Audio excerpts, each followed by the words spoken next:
Good day, everyone. I hope you are all doing well.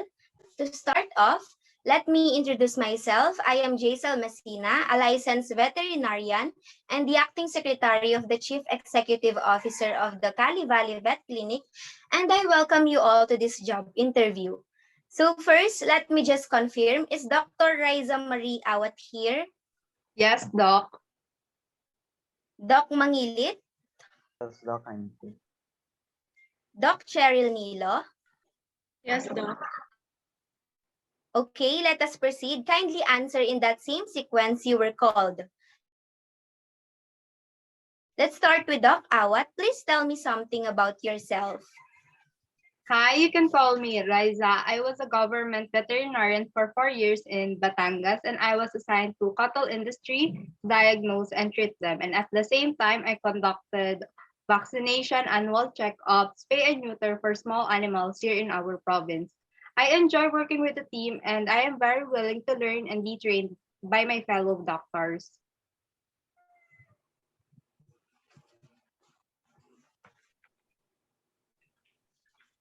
Uh, Hello, I'm Rafael Vincent. You can call me RV, Rock, or Vince, whatever you like the most. I was in a private vet clinic for 6 years. I've dealt mostly with pets such as dogs, cats, and I also specialize in small animal surgery and internal medicine. I'm looking forward to work with you, and I hope that we'll have a lot of fun while working. Good morning, Doc. My name is Cheryl Nilo. Friends refer me as Che. I was a Mariveles Bataan resident. I recently graduated from Pampanga State Agriculture University and took the board exam, which I thankfully passed a month ago. I do not have any professional experience because I'm focusing on my studies, but I have been involved in a number of veterinary organizations that have shaped me who I am today.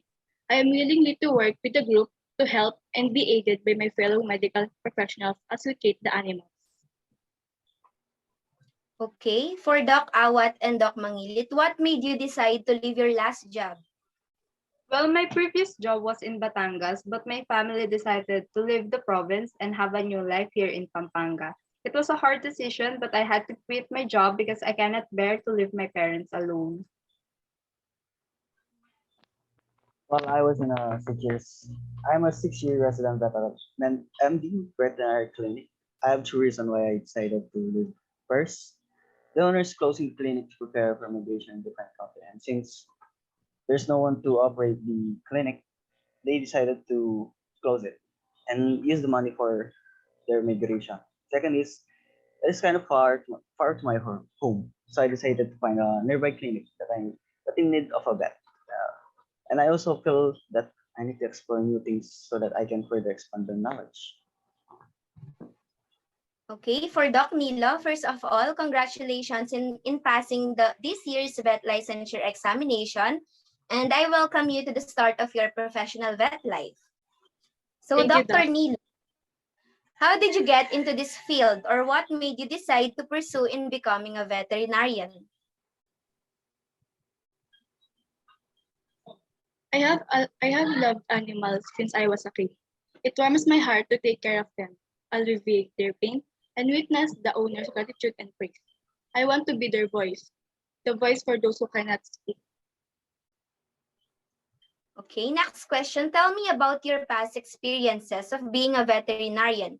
What did you like most about your last job, and what animals did you already work with? And what skills do you feel you're most good at? Well, as I stated a while ago, being in a team is something that I enjoy. I treated my previous workmates as a family, and as a government veterinarian, we encountered different animals.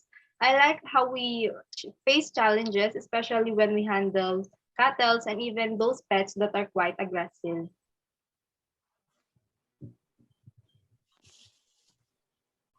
Well, I made quite a lot of memories in my previous clinic. The joy of seeing your coworkers, all the teasing and day off hangout, like Saturday night, like that, to relieve our stress at work.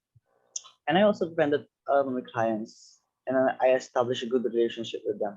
But they're willing to help me whenever I need help.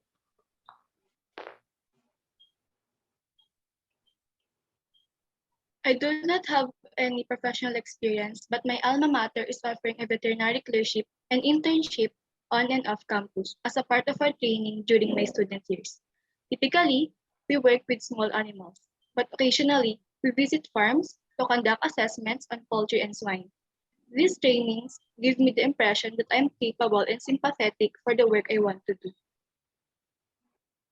Okay, thank you. For Doc Awat, with a 4-year experience in a government-owned veterinary clinic, right?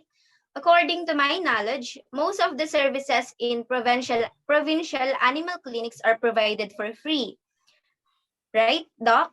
Yes, the animal clinic I worked for before was providing free veterinary services in all 23 barangays in the province. And those services includes vaccination, vitamin supplementation, pregnancy diagnosis.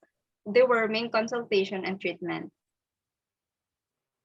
So for instance, what can you possibly do if a client came in with an injured or sick animal and couldn't afford the cost? How will you handle it?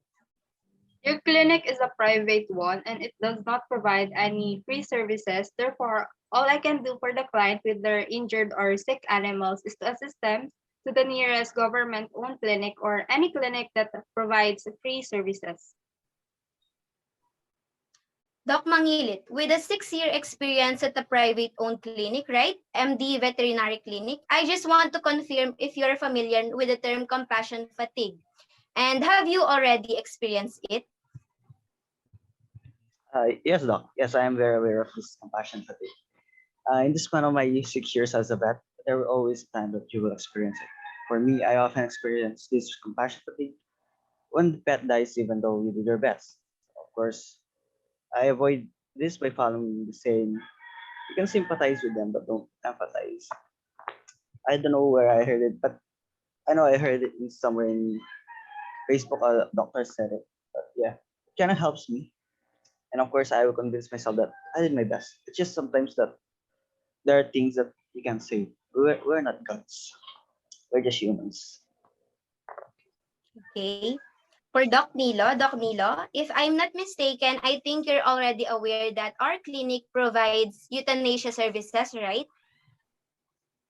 Yes, Doc, I'm aware of that. Okay, for instance, if a client brings in a healthy pet and requests for euthanization because they can no longer afford to keep it, what do you do and how will you handle it? Both the owners and we, the veterinarians, find the euthanizing animals is a very tough choice. Only sick animals are euthanized in order to relieve their pain and put an end to their misery. When a client brings me their healthy pet and requests euthanization, I will suggest that we should place it up for adoption, and I will urge them to do so, since I am sure that there are other fur parents who can afford to adopt the healthy creature.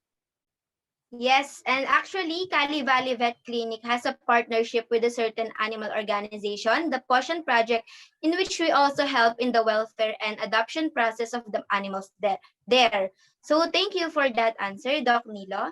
And doctors, as my last question for this interview, how does your experience qualify you for this job? During my time as a government veterinarian, I encountered different animals with different cases. It is an advantage for assessing patients that will come to the clinic because I have a broader knowledge of what disease is this and what disease is that. Uh, my 6 years experience in private veterinary clinic can help your newly established clinic to grow exponentially by providing top-class service and mentoring or training newly passed veterinarians so that they can quickly adapt and learn. And I believe that I will be an asset to this clinic. I am a fresh graduate that passed the boards right away. In terms of diagnosing and treating animals, the courses I have taken are up to date and the training I have received is well advanced. Thank you, Doc Awa, Doc Mangilit, and Doc Nilo. Once again, please open your microphones and you are now free to speak if you still have questions or clarifications. Okay, I think there are no more further questions. Thank you for joining me in today's interview and kindly wait for my call to proceed to the next process of your application. Thank you, doctors. Thank you. Thank Thank you, you. Doc.